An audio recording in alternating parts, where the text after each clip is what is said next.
শুনেছেন কি কথা নিয়ে বাসদের পক্ষ থেকে আমরা এই প্রেস ক্লাবের সামনে সমবেত হয়েছি। ইসরায়েল এবং মার্কিন যুক্তরাষ্ট্র তারা সারা পৃথিবী জুড়ে একটি যুদ্ধের দামামা বাঁধাচ্ছে। সংগ্রামী বন্ধুগণ, ইতিমধ্যেই ইসরায়েল 1 বছরের অধিক কাল যাবৎ ফিলিস্তিনের গাজায় হামলা চালিয়ে যাচ্ছে। সেখানে 55,000-এর অধিক মানুষ মৃত্যুবরণ করেছে, যার অধিকাংশই হলো নারী এবং শিশু। সংগ্রামী বন্ধুগণ, যুদ্ধ চলছে রাশিয়া এবং ইউক্রেনের, যুদ্ধ চলছে বিশেষ করে মার্কিন মদদে ইসরায়েলের সাথে, সেখানে সিরিয়ায় এবং ইয়েমেনে। সংগ্রামী বন্ধুগণ, এই যুদ্ধে ইয়েমেনের যুদ্ধের সাথে যুক্ত আছে মধ্যপ্রাচ্যের শক্তিশালী দেশ সৌদি আরব। এইভাবে একটি যুদ্ধ সেটা ক্রমাগত ছড়াচ্ছে। এটার সর্বশেষ বহিঃপ্রকাশ আমরা দেখলাম 13ই জুন ইসরায়েল ইরানের উপর হামলা চালালো।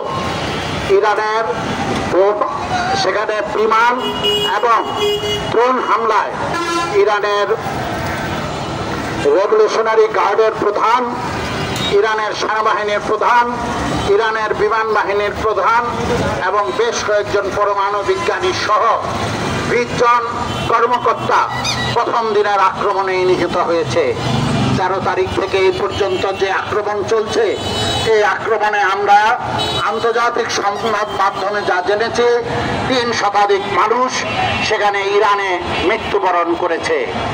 আমরা সর্বশেষ দেখলাম শনিবার গভীর রাতে মার্কিন যুক্তরাষ্ট্রের অত্যাধুনিক বিমান B-2 স্টেলথ, এই বোমারু বিমান শক্তিশালী বোমা নিয়ে সেখানে ইরান আক্রমণ করলো। আজকে অভিযোগ তোলা হচ্ছে যে ইরানে পারমাণবিক অস্ত্র তৈরি করা হচ্ছে। অভিযোগ তোলা হচ্ছে ইরানের স্বৈরশাসক দেশকে পরিচালনা করছে। এ বিষয়ে আমরা বিভিন্ন সময় বলেছি, ইরানের দেশকে শাসন করবে সে স্বৈরশাসক কি গণতান্ত্রিক, সেটা সিদ্ধান্ত নেবে সেই দেশের মানুষ। সেই দেশের স্বৈরাচারের অজুহাত তুলে আরেক দেশের সামরিক বাহিনী এসে তাদের দেশের কর্মকর্তাদের হত্যা করবে, এইটা আন্তর্জাতিক নিয়ম নীতি লঙ্ঘন করা। আমরা যেটা ইরানের ক্ষেত্রে দেখেছি, আমরা এর আগে ইরাকের ক্ষেত্রে, লিবিয়ার ক্ষেত্রে দেখেছি, মিথ্যা অভিযোগ তুলে সেখানে আক্রমণ করা হচ্ছে। আর যতগুলি আক্রমণ, যতগুলি যুদ্ধ, এর পেছনে আমরা দেখি সেই মার্কিন সাম্রাজ্যবাদ। আমরা ইউরোপে রাশিয়া এবং ইউক্রেন যুদ্ধ দেখছি, এখানে আসলে ইউক্রেনের সাথে যুদ্ধ নয়, এই যুদ্ধ মার্কিন নেতৃত্বাধীন ন্যাটো বাহিনীর সাথে যুদ্ধ। সংগ্রামী বন্ধুগণ, একটা যুদ্ধ মানে সাধারণ মানুষের মৃত্যু, একটা যুদ্ধ মানে সম্পদ ধ্বংস, একটা যুদ্ধ মানে একটা দেশের অর্থনীতি, শুধু একটা দেশের নয় সারা দুনিয়ার অর্থনীতিতে তার প্রভাব পড়া। আমরা আজকে ইরানে যে পারমাণবিক অস্ত্র তৈরির কথা বলা হয়েছে, সেক্ষেত্রে আমরা ইরানের পক্ষ থেকে বারবার বলতে শুনেছি তাদের যে পরমাণু কর্মসূচি, সেই কর্মসূচি অস্ত্র তৈরি করার জন্য নয়, তাদের পারমাণবিক কর্মসূচি মানুষের উপকার করার জন্য। সংগ্রামী বন্ধুগণ, এই বিষয়ে আমরা আরো অনেকগুলি দেশের মতামত দেখেছি যে ইরানের পারমাণবিক কর্মসূচি সেটা অস্ত্র তৈরির কর্মসূচি নয়। তারপরেও মার্কিন যুক্তরাষ্ট্র সেখানে একতরফা ভাবে ইরানকে দায়ী করে চলেছে। কয়েক দফা আলোচনা হয়েছে, ইরান তাদের পারমাণবিক কর্মসূচির বিষয়ে আন্তর্জাতিক নেতৃত্বকে বুঝিয়েছেন। তারপরেও আমরা অতর্কিতে গত 13ই জুন বিমান এবং ড্রোন হামলা সেখানে ইরানের উপর দেখতে পেলাম, তাদের কর্মকর্তাদের হত্যা করতে দেখলাম। এই ধারা এখন অব্যাহত আছে। মার্কিন যুক্তরাষ্ট্র প্রেসিডেন্ট ট্রাম্প, যিনি ইতিমধ্যে অভ্রমাত্রা হিসাবে সারা দুনিয়ায় পরিচিত হয়েছেন, এই ট্রাম্প বলেছেন অবিলম্বে তেহরান খালি করে দাও। আশ্চর্যের ব্যাপার, এর আগে আমরা গাজার ক্ষেত্রে দেখেছি ট্রাম্প বলেছে অবিলম্বে গাজা খালি করে দাও। অর্থাৎ ফিলিস্তিনের গাজার নাগরিকরা তাদের সূর্যাস্ত হয়ে থাকবে, আর এই গাজা এসে ব্যবসা করবে ট্রাম্প। সংগ্রামী বন্ধুগণ, একই কথা শুনলাম আমরা তেহরানের ক্ষেত্রে, তেহরান খালি করে দাও, অর্থাৎ তেহরানের যারা মানুষ তারা তেহরান ছেড়ে আরেক দেশে যাবে বা ইরানের অন্যত্র থাকবে। এইভাবে ঔদ্ধত্যপূর্ণ কথাবার্তা ট্রাম্প বলে যাচ্ছে। ট্রাম্প বলেছিল তারা 15 দিন দেখবে ইরানের পরিস্থিতি কি, তারপর তারা সিদ্ধান্ত নেবে ইরানের আক্রমণ। এটা আসলে সেখানে সে একটা ষড়যন্ত্রমূলক কথা বলেছে। এই কথার 2 দিনের মাথায় সে সেই অত্যাধুনিক বিমান B-2 স্টেলথ সেই বিমান নিয়ে সেখানে আক্রমণ করেছে। সেখানে যে বোমা বিস্ফোরণ ঘটানো হয়েছে সেটা বাংকার ব্লাস্টার। এই বাংকার ব্লাস্টারের 2টি করে বোমা, 6টি বিমানে মোট 12টি সেখানে ইরানের 3টি পারমাণবিক স্থাপনায় নিক্ষেপ করা হয়েছে। এই বোমা মাটির বহু গভীরে গিয়ে আঘাত করতে সক্ষম। সংগ্রামী বন্ধুগণ, এটা নাকি পৃথিবীর ইতিহাসে সবচেয়ে ভারী ওজনদার বোমা। সংগ্রামী বন্ধুগণ, আমরা দেখতে পাচ্ছি এই মার্কিন মদদে আজকে ইসরায়েল মধ্যপ্রাচ্যে একটা অস্থির পরিস্থিতি তৈরি করে রেখেছে। এই ইসরায়েল একটি কৃত্রিম রাষ্ট্র। এই ইসরায়েল মধ্যপ্রাচ্যে ছিল না। মধ্যপ্রাচ্যে ফিলিস্তিনের জায়গায় এই ইসরায়েলকে বসানো হয়েছে। এর জন্য সেই ইংল্যান্ড অর্থাৎ ব্রিটিশ এবং আমেরিকার দায়ী। এই ইঙ্গো মার্কিন গোষ্ঠী এই মধ্যপ্রাচ্যে তাদের প্রাধান্য স্থাপনের জন্য এই ইসরায়েল কৃত্রিম রাষ্ট্রটি একটি ইহুদি রাষ্ট্র হিসাবে প্রতিষ্ঠা করেছে। আর এই রাষ্ট্র প্রতিষ্ঠা হওয়ার পর থেকেই আমরা দেখেছি মধ্যপ্রাচ্যে অস্থিরতা, ফিলিস্তিনের জায়গা অন্যায়ভাবে দখল করা, ফিলিস্তিনের নাগরিকদের হত্যা করা, গাজার নাগরিকদের হত্যা করা, ওয়েস্ট ব্যাংকের নাগরিকদের হত্যা করা, এই তৎপরতা চলছে।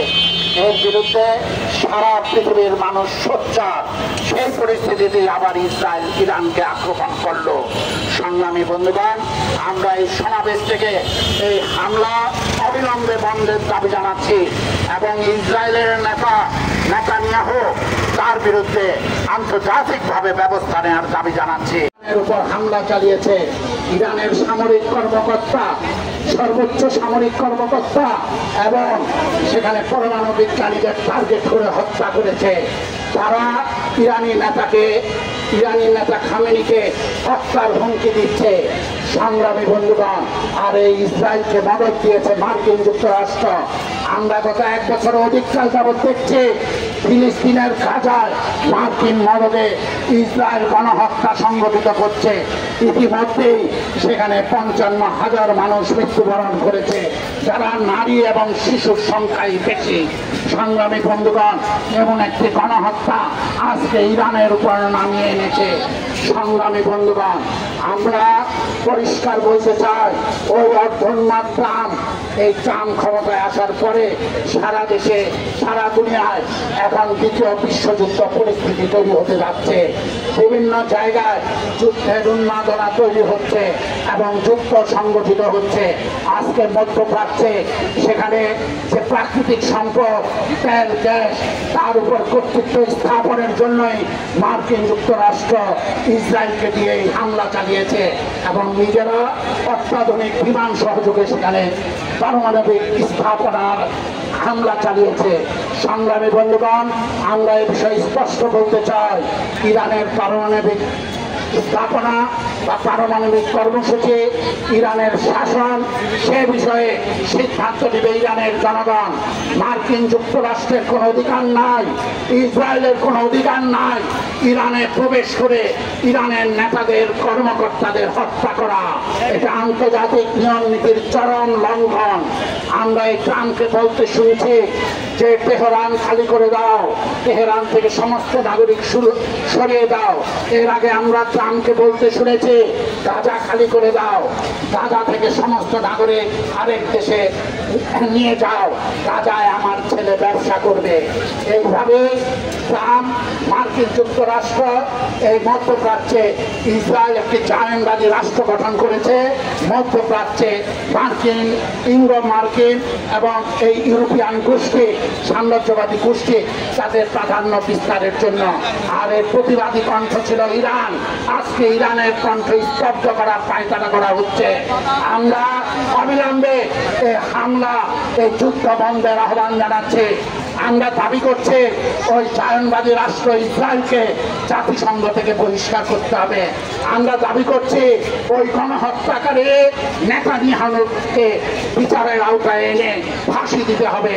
আমরা দাবি করছি মার্কিন যুক্তরাষ্ট্রের এই যুদ্ধ উন্মাদনা তৈরি, তার পেছনে সারা দুনিয়ার মানুষ সোচ্চার হন এবং প্রতিরোধ করে তুলুন। ইরানের বীর জনতা এবং ফিলিস্তিনের বীর জনতার প্রতি আমরা একাত্মতা প্রকাশ করছি। এই সাথে বলতে চাই, আজকে মার্কিন সাম্রাজ্যবাদ বাংলাদেশে ক্ষমতা বিস্তারের পায়তারা করছে। আজকে মার্কিন সাম্রাজ্যবাদের পরিকল্পনায় চট্টগ্রাম বন্দর বিদেশি কোম্পানিকে দেওয়া হচ্ছে আরব আমিরাতের কোম্পানি। এই কোম্পানির সাথে মার্কিন নৌবাহিনীর চুক্তি আছে। এই কোম্পানি যেখানে দায়িত্ব পালন করবে সেখানে অবাধে মার্কিন সামরিক বাহিনী প্রবেশ করতে পারবে। আজকে সেখানে রাখাইন, মায়ানমারে যে পরিস্থিতি তৈরি হয়েছে, সেখানে সেই রাখাইন রাজ্যে একটি করিডোর দেওয়ার কথা বলা হচ্ছে। যদিও প্রধান উপদেষ্টা অস্বীকার করছেন, কিন্তু আমরা যাকে দেখেছি পররাষ্ট্র উপদেষ্টা বলেছেন এটা সিদ্ধান্ত হয়েছে। আজকে জনগণের চাপে তার অন্যভাবে কথাটি বলছেন। আমরা পরিষ্কার শুনতে চাই অন্তর্বর্তীকালীন সরকারের ঘোষণা যে করিডোর দেওয়া হবে না, চট্টগ্রাম বন্দর বিদেশিদের হাতে দেওয়া হবে না। আজকে বাম গণতান্ত্রিক জোট সহ সমস্ত বামপন্থী, দেশপ্রেমিক, প্রগতিশীল গণতান্ত্রিক মানুষ এই দাবি নিয়ে ঢাকা থেকে চট্টগ্রাম রোড মার্চ কর্মসূচি ঘোষণা করেছে। আগামী 27-28 তারিখ ঢাকা থেকে চট্টগ্রাম বন্দর অভিমুখে রোড মার্চ হবে।